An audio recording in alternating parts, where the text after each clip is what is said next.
Hey, how's it going, everybody? Scott Spreitzer here with Doug Upstone, and it is SEC Weekly, brought to you by DocSports.com. We're here every week talking SEC football. 3 games today, so after you get done checking out this video, you can check out the other 2. We're talking Alabama at Florida, and the Tide laying 15 and a half, total 59. I saw as high as 60 at some books today as we shoot this video. And preseason power rating, Doug Upstone had Bama 17-18 in that neighborhood by a lot of people I respect.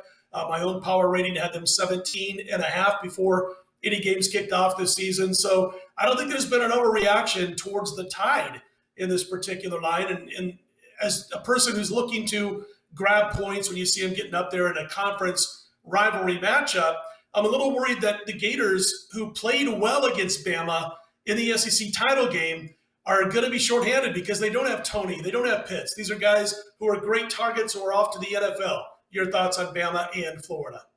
Yeah, this is these two teams, their first regular season meeting. They've played 3 games in recent years, but their first regular season meeting since 2014 because of that crazy SEC scheduling. So, however and whatever from that standpoint. But, last year's game, I think, means nothing going into this one in the context of what to expect.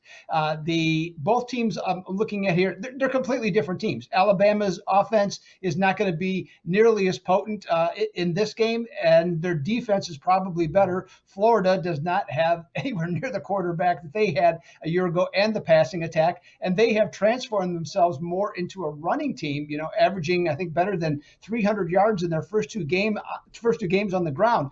The quarterback situation is Emory Jones, and then the people's choice, Anthony Richardson. And from that standpoint, I'm a little concerned, though, because I read where Richardson has a hammy. And that could be, that could limit his ability to run. He's a very good thrower, but if he can't go or if he's limited, that certainly curtails their offense because Jones certainly is not a good passer. Okay, so we've seen that. As far as Alabama, forget last week's game against Mercer. That was just an exercise, for them, and I don't think there's much to be learned from that. I'm sorry, you broke up just a little bit when you were talking. Did you say it's 15 and a half now, Scott? Yeah, 15 and a half. I do think I saw 14 and a half out there today. Okay, yeah. When I looked earlier, it was 14 and a half, and that's what kind of concerned me a little bit in terms of trying to make a pick on this was the hook, from that standpoint. But I think I'm going to lean with Alabama, but actually my real pick here is going to be on the over.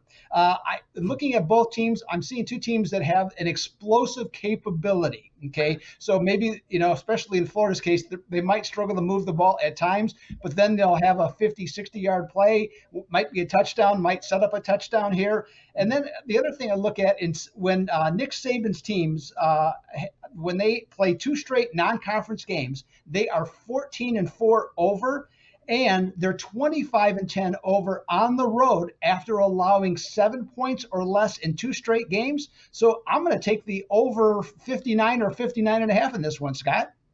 What are your thoughts? I'm with you on that. I did a video on this game earlier today, and I also was leaning towards that over. And the casino that we were shooting the videos had gone to 60 from 59 already. I'm looking at my line service right now. I brought them up there while you were talking, Doug, and it looks like a lot of 14 and a halves out there now, as opposed to where it was early on a Wednesday morning.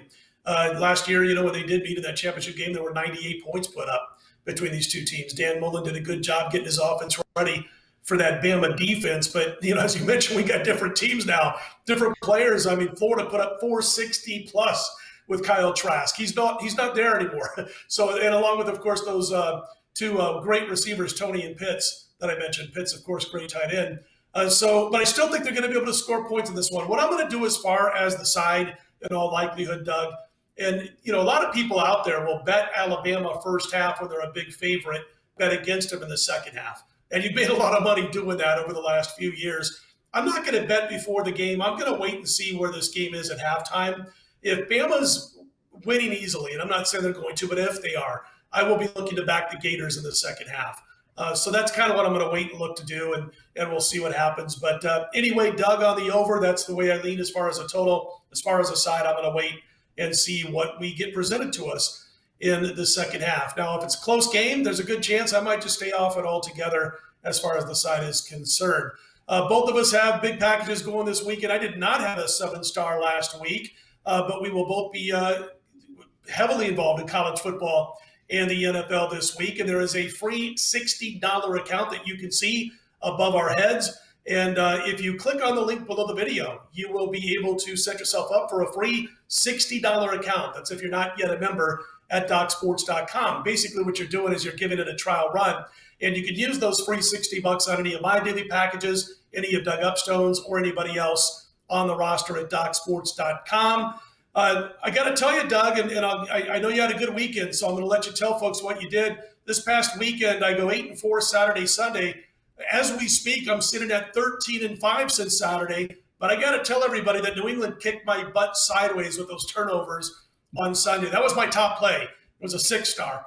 And, when you outgain a team by 150 yards and have a big first down advantage, you usually think you're going to cover a 3-point spread. But that final fumble, they fumbled the ball 4 times, turned it over a couple. That final fumble, 10-yard line with about 3.5 minutes to go when they were driving did the end. But I will say this, the Raiders, the Sin City Raiders got them right back for me on Monday night. And they took out a few books with that win on Monday night because, the books were, at least out here in Nevada, everybody who lives in Nevada is of course, a Raiders fan. So they got hit pretty hard with an underdog cover on Monday night. I'll tell you real quickly, Doug, before you tell us what you did and what you're going to do this weekend. I was talking with Chuck Esposito at Station Casinos. He told me that going into basically game day, they were like 58% tickets and money on Baltimore by kickoff. It had completely flipped around. They were about 60% money on the Raiders. Yeah, well, that's going to be a new, I guess, dilemma, for the Nevada sports books, and especially the ones, in your town there. Hockey is one thing, but football, NFL football, that's a whole different animal. And obviously UNLV football doesn't count. So Right. with that being the case, it's an interesting problem that they're going to run to, that a lot of the states, as these have opened up, that they've run into. So it's a new, let's just say, a learning curve for these guys. So that'll be interesting to follow. And it's I don't know if it's easier. It seems like it'd be easier to handicap or put lines out for the masses versus having to do with local interests. So that'll be fascinating to watch how that goes in the future. And speaking of the future, Scott. I was just saying a real I'm quick sorry? story about, like I grew up in Nebraska, in Omaha, and if Nebraska was in a pick'em game, pick'em out of Las Vegas, pick'em everywhere else with mom and pop shops around the country, you had to lay 1.5. You had to lay 1.5 if you wanted to bet them at pick. And we've seen that, especially old timers are going to remember this. And I asked Chuck Esposito, what do you do if you got a key number of 3, but you're getting overloaded with underdog money and let's say Vegas is getting 3 points, can you move it down to 2.5?